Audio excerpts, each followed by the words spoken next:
تعال ادليك انسب محل ملابس بالعراق، وكل ملابسه جديده وخامات ممتازه. هذا المحل كلش راح يفيد طلاب المدارس والجامعات، وهسه راح اقول لكم ليش. لان عندنا التيشيرتات الرسمي والكاجوال والياخه والحلقه.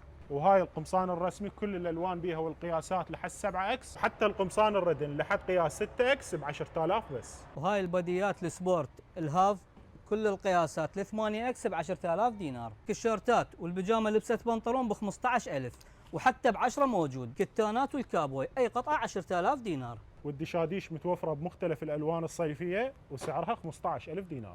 والتراكسودات الصيفيه متوفره بمختلف الالوان تبدا اسعارها من 10000 ل 20000 دينار. اهل بغداد الاسعار اللي عندهم حيل راح تناسبكم، وموجود عندهم قسم خاص بالاحذيه. الرسمي ب 20000 لحد ال 49 والسبورت ب 20. اذا تريد ارخص من 20 هاي الموديلات كلها ب 15000. كل هاي الشغلات وبعد اكثر تلقوها بالطابق الثاني من مول زيونه يم بغازي.